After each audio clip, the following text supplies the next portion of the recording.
Mount Everest Himalaya পর্বতমালা তথা পৃথিবীর সর্বোচ্চ শৃঙ্গ। উচ্চতা ২৯,০৩২ ফুট। শত বছরের বেশি সময় ধরে পৃথিবীর নানা প্রান্তের দুঃসাহসী অভিযাত্রীর দল সর্বোচ্চ এই শিখরে অহম জয় করতে চেয়েছে। ১৯৫৩ সালের ২৯শে মে নিউজিল্যান্ডের এডমন্ড হিলারি ও নেপালের তেনজিং নরগের বদৌলতে গোটা মানবজাতি জয় করে অজেয় এই শৃঙ্গ। কিন্তু এত সহজেই কি পৃথিবীর সর্বোচ্চ শিখরে উঠতে পেরেছে মানুষ? প্রতি পদে যেখানে মৃত্যুর হাতছানি, সেখানে হাজার হাজার অভিযাত্রীর মধ্যে ২০২২ সাল পর্যন্ত ভাগ্যবান ৬,০৯৮ জন এভারেস্ট জয়ের স্বাদ পেয়েছেন। অনেকেই আবার হারিয়ে গেছেন এভারেস্টের সাদা বরফের চাদরে। এভারেস্ট অভিযানে গিয়ে আর কখনোই ফিরে আসেননি এমন ৯ জন বিখ্যাত অভিযাত্রী সম্পর্কে জানতেই আমাদের আজকের ভিডিও। তার আগে বলে রাখি, এভারেস্ট থেকে না ফেরাদের দলে একজন বাংলাদেশিও আছেন, মোহাম্মদ খালেদ হোসেন। জন্ম ১৯৭৯ সালে, মৃত্যু ২০১৩ সালে। সজল খালেদ নামেই যিনি বেশি পরিচিত। ২০১৩ সালে এভারেস্ট জয় করে ফেরার পথে ৮,৬০০ মিটার উচ্চতায় তিনি প্রাণ হারান অজানা কারণে। জর্জ ম্যালোরি ১৯২১ সালে ও ১৯২২ সালে পরপর ২ বছর এভারেস্ট জয়ের চেষ্টা করেন ইংরেজ পর্বতারোহী জর্জ ম্যালোরি। দুবারই ব্যর্থ হয়ে ফিরতে হয় তাকে। সব কিছু গুছিয়ে ১৯২৪ সালে আবার নতুন করে অভিযানে নামেন তিনি। পর্বতারোহী অ্যান্ড্রু অরভিনকে নিয়ে এভারেস্টের চূড়ায় পা রেখেছিলেন জর্জ ম্যালোরি, কিন্তু ফেরার পথে ৮ই জুন দুজনেই নিখোঁজ হন। নিখোঁজ হওয়ার ৭৫ বছর পর ১৯৯৯ সালে আরেক দল অভিযাত্রী ম্যালোরির দেহাবশেষ দেখতে পান। এভারেস্টের শুভ্র চাদরে ম্যালোরির চিরতরুণ দেহটি পাওয়া গেলেও এখনও পাওয়া যায়নি আরভিনকে। সফলভাবে সমতলে ফিরে এলে ম্যালোরি এবং আরভিনই হতে পারতেন এভারেস্ট জয় করা প্রথম মানুষ। হানালুয়া সার্য ১৯৭৯ সালে স্বামী জেরার্ড সার্জের সঙ্গে এভারেস্ট অভিযানে নেমেছিলেন হানালুহা। ভিন্ন দুটি দলের হয়ে দুজনই এভারেস্ট জয় করেছিলেন, কিন্তু ফেরার পথে বাধে বিপত্তি। নামতে গিয়ে অক্সিজেনের অভাবে অত্যাধিক ক্লান্ত হয়ে পড়েন হানালুহা। ক্যাম্প ৪ থেকে কিছুটা দূরে বিশ্রামের জন্য থামেন তিনি। নিজের ব্যাকপ্যাকে হেলান দিয়ে বসে মাথাটা ঝুঁকে বিশ্রাম নিচ্ছিলেন। বিশ্রামরত অবস্থায় ফ্রস্ট বাইটে আক্রান্ত হয়ে একসময় মৃত্যুর কোলে ঢলে পড়েন ৩৯ বছর বয়সী এই জার্মান পর্বতারোহী। ওদিকে তার স্বামী জেরার্ড ভিন্ন আরেকটি দলের সঙ্গে নেমে পড়েন এভারেস্ট থেকে। কয়েক বছর পর যখন হানালুয়ার দেহ এভারেস্টে আবিষ্কৃত হয়, তখনও তিনি নিজের ব্যাকপ্যাকে হেলান দিয়ে বসেছিলেন। বাতাসে তার সোনালি চুলগুলো উড়ছিল এলোমেলো, শুধু চোখের দৃষ্টি ছিল নিথর।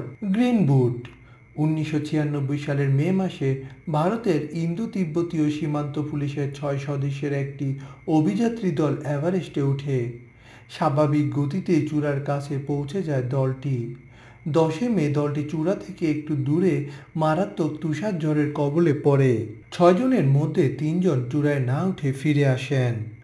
সুবেদার সেওয়াং স্নামলা, ল্যান্স নায়েক দর্জি মুরুক ও হাবিলদার সেওয়াক ফালজর এই ৩ জন চূড়ায় ওঠার জন্য এগিয়ে যান।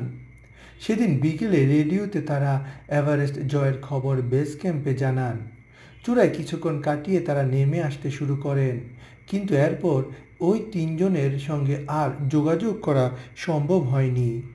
সপ্তাহখানেক পর ১৬ মে আরেকটি অভিযাত্রী দল শৃঙ্গের কাছেই নর্থ রিজ এলাকায় সবুজ রঙের বুট পরা এক পর্বতারোহীর নিথর দেহ দেখতে পায়।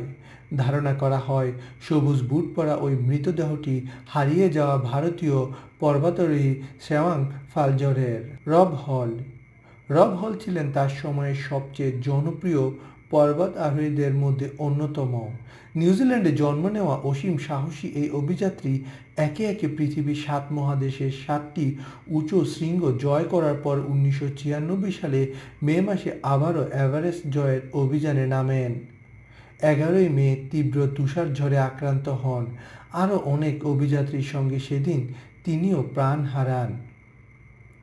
স্কট ফিশার 1996 সালের মে মাসে মাউন্ট এভারেস্টে বয়ে যাওয়া তীব্র তুষারঝড়ে আক্রান্ত হয়ে প্রাণ হারানো আরেক জনপ্রিয় অভিযাত্রী হলেন স্কট ফিশার। মাউন্টেন ম্যাডনেস নামের এক দুঃসাহসী অভিযাত্রী দলের নেতৃত্ব দিয়েছিলেন তিনি। তুষারঝড় শুরু হলে দলের অন্য সবার চেয়ে বেশি ক্লান্ত হয়ে পড়েন স্কট। দলের বাকিদের বাঁচাতে জীবন মৃত্যুর সন্ধিক্ষণে এক সাহসী সিদ্ধান্ত নেন তিনি। তাকে ফেলে রেখে দলের বাকিদের সামনে এগিয়ে যেতে বলেন।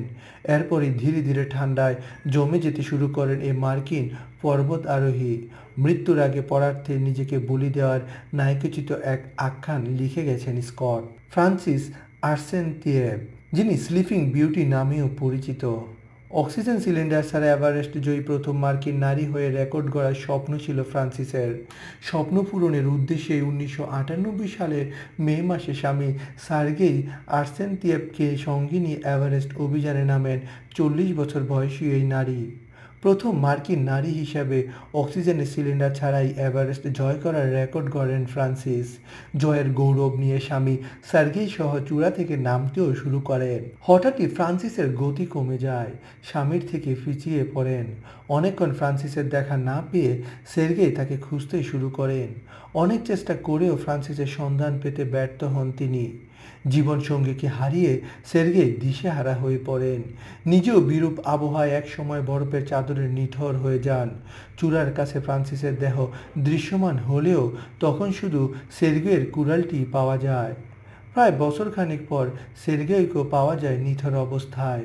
ফ্রান্সিসের স্নিগ্ধ নিথর দেহটি পর্বতারোহীদের কাছে রূপকথার স্লিপিং বিউটি হিসাবে পরিচিত। বাবুচিরি শেরপা এভারেস্টে ওঠাটা অভ্যাসে পরিণত করে ফেলেছিলেন বাবুচিরি। 10 বার এভারেস্ট জয় করেও ক্ষান্ত হননি তিনি। সবচেয়ে দ্রুত সময়ে আরোহণ আর অক্সিজেন সিলিন্ডার ছাড়া সবচেয়ে দীর্ঘ সময় চূড়ায় অবস্থান করার দুঃসাহসী রেকর্ডটিও তার দখলে ছিল। 2001 সালে যখন 11তম বারের মতো এভারেস্ট জয়ের উদ্দেশ্যে বের হন, ক্যাম্প 2 এর কাছে দাঁড়িয়ে ছবি তোলার জন্য বিরতি নিয়েছিলেন তিনি। সেখান থেকে হুট করে পিছলে খাদে পড়ে যান। অকালে প্রাণ হারান নেপালের ইতিহাসের অন্যতম সাহসী এই কিংবদন্তি অভিযাত্রী ডেভিড শার্প। 2006 সালে এভারেস্ট জয়ের উদ্দেশ্যে বের হন ইংরেজ পর্বত আরোহী ডেভিড শার্প। কোনো রকম সাহায্য ছাড়াই পুরোপুরি নিজের চেষ্টায় চূড়ায় উঠে পড়েছিলেন। ফেরার পথে চূড়া থেকে কিছুটা নিচে সেওয়াং ফালজোরের মৃতদেহের পাশে বসে বিশ্রাম নিচ্ছিলেন। বিশ্রামরত অবস্থায় হঠাৎ করে ঠান্ডায় জমে যেতে শুরু করেন ডেভিড। জীবন মৃত্যুর সন্ধিক্ষণে তার পাশ দিয়ে কমপক্ষে 40 জন আরোহী নেমে যান, কিন্তু কেউই মুমূর্ষু ডেভিডের সাহায্যে হাত বাড়িয়ে দেননি। পরে একসময় বিখ্যাত পর্বতারোহী সেওয়াং ফালজোরের মৃতদেহের পাশেই নিথর হয়ে যান ডেভিড। শ্রিয়া শাহ ক্লোরোফিন 2012 সালে মাউন্ট এভারেস্টে যে 12 জন অভিযাত্রী প্রাণ হারান তাদের মধ্যে শ্রিয়া অন্যতম। নেপালি বংশোদ্ভূত এই কানাডীয় নাগরিক 2012 সালের মে মাসে এভারেস্টে চূড়ায় উঠেন। চূড়ায় উঠে নিজের আবেগ ধরে রাখতে পারেননি শ্রিয়া। বেশি সময় নিয়ে ফেলেছিলেন সেখানে। ক্যামেরায় এভারেস্টের অপার্থিব ছবি বন্দি করেছিলেন।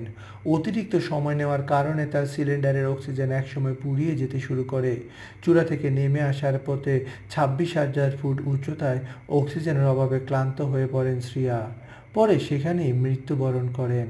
সহযাত্রীরা তার দেহাবশেষ পরে বেস ক্যাম্পের কাছে এনে রাখেন।